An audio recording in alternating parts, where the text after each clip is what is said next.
Before you try to fix your credit, you need to know what's actually damaging it. Folks, this is where so many people get tripped up right out of the gate. They hear some bad advice from their broke brother-in-law or see some get-rich-quick scheme on the internet. They start chasing after the wrong things. They get busy closing old credit cards or shuffling debt around, thinking they're making progress. In reality, they're just spinning their wheels in the mud, and sometimes they're digging the hole even deeper.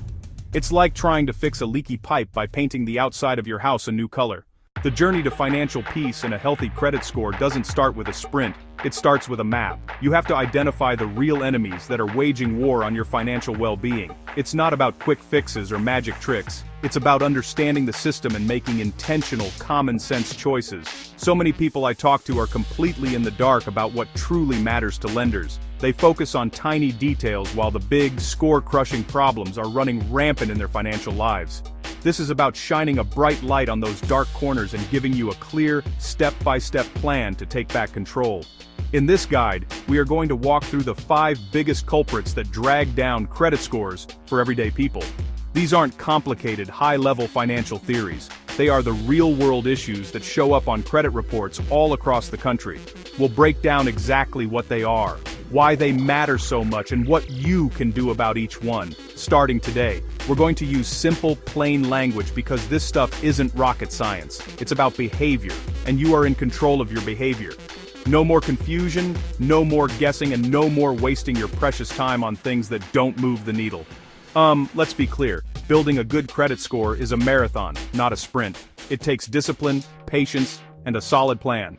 The good news is that you can do this. Alright, let's talk about the undisputed heavyweight champion of your credit score, your payment history. This one factor accounts for the biggest piece of the pie, about 35% of your FICO score. Think about it from the lender's point of view. Will this person pay us back on time?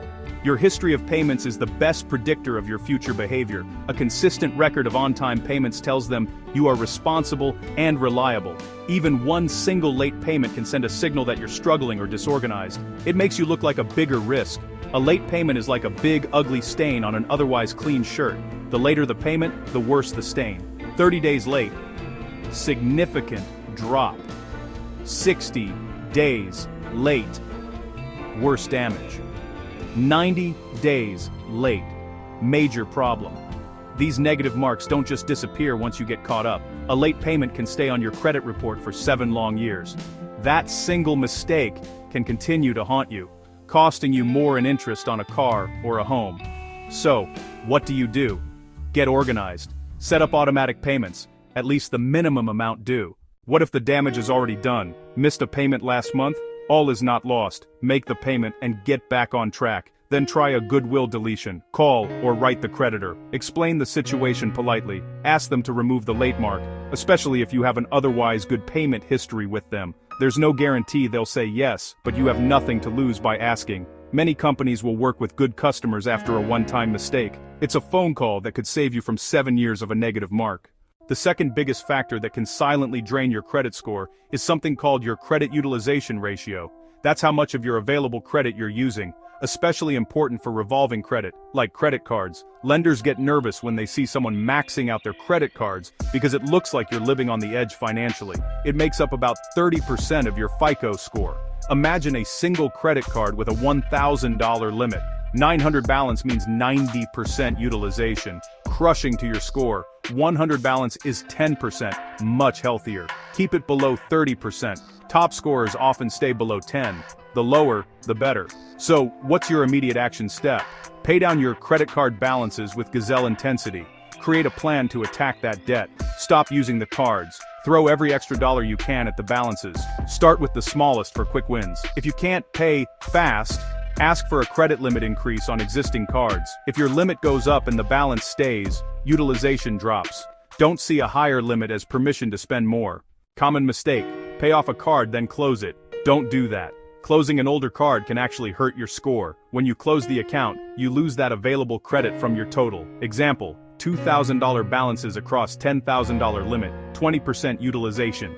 Close a $5,000 card, new total limit is $5,000. Now you're at 40% utilization. Score dips. Keep old, paid off accounts open. Unless there's a high annual fee, Let it age and help your history. A long history of responsible credit use is a good thing. Use your credit limits as tools, not as spending invitations. There's another monster that can live on your credit report, the collection account. This is the ghost of a debt you thought was long gone. A collection happens after months of non-payment when the original creditor gives up trying to get the money. They sell your debt for pennies to a collection agency, whose business is to hound you.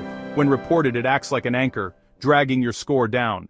Example: a $250 collection from a cable company from 4 years ago. Contact the collection agency. In writing, offer to pay in full if they delete from Equifax, Experian, and TransUnion. Get the agreement in writing. Email is fine, a letter is better. Make the payment as agreed.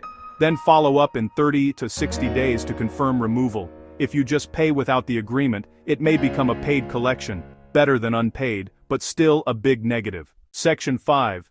The paper cut effect. Hard inquiries. Something that might seem small but can add up to real damage. Hard inquiries. A hard inquiry or hard pull happens when a lender checks your report because you've applied for new credit. Cards, mortgages, auto loans, personal loans. Each can trigger one. One or two aren't a big deal, but a bunch in a short period can be a problem. One cut is annoying. 10 really start to hurt. Multiple recent applications can make you look desperate. Be strategic about when and where you apply. Spread them out. Don't react to every pre-approved offer. Only apply when you truly need it. Saving 15% isn't worth the ding. Important exception: rate shopping for one loan, within a short window. Treat it as a single inquiry. Bundle your auto or mortgage applications. Shop smart without hurting your score. Bad information is everywhere, folks. Bad info can be incredibly expensive. So many credit myths cause good people to make bad decisions. They waste time, cost money, and actively hurt your score. Time to bust myths with truth. Myth 1: you must carry a balance to build credit. 100% false. Use your card, then pay the statement balance in full. Perfect payment history. Zero interest. Myth 2: closing old cards helps. No, it often hurts utilization and age. Myth 3: checking your own report hurts. No, that's a soft inquiry. You can check daily. Zero impact. Hard pulls only when a lender checks. Stop listening to myths and start dealing with reality. Alright, we've talked about the problems. Now it's time to do real work. You can't fix what you can't see. Get your credit reports. Equifax, Experian, TransUnion. You're entitled to a free copy every year at annualcreditreport.com. Skip the catchy jingles. Use the official site. Once you have the reports, become a detective. It's your financial resume. Proofread for errors. Mistakes are common and can cost points. Look for anything off. Accounts you don't recognize, potential identity theft, late marks you actually paid on time, incorrect balances, and collections that aren't yours. Verify your name, address, and social security number. Start with the summary of accounts. Review credit cards, loans, and mortgages. Then, dive into payment history. View the grid. Look at OK boxes and any 30, 60, or 90-day lates. Scrutinize this section. Next, public records and collections. Bankruptcies, liens, collection accounts. Review inquiries. Do you recognize them? Make a list of every item that looks wrong. If you find an error, dispute it. This is your most important action. The Fair Credit Reporting Act gives you the power to challenge inaccuracies. File a formal dispute in writing with the Reporting Bureau. Identify the item, explain the error, and include proof like statements or canceled checks. Send via certified mail so you have proof. The Bureau has about 30 days to investigate and respond. Watch for updates and confirm corrections. Cleaning up errors can quickly return lost points to your score. Fixing past mistakes is important, but the real key is building good habits that protect you going forward. Build a financial fortress so strong a small repair doesn't send your score tumbling. Simple, consistent, disciplined, month after month. 1. Pay every bill on time. Every time.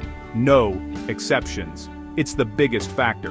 Automate mortgage or rent, car, utilities, and at least minimums on cards. 2. Live on less than you make. Keep card balances low or at zero. Directly fixes utilization. Use a budget. Tell your money where to go.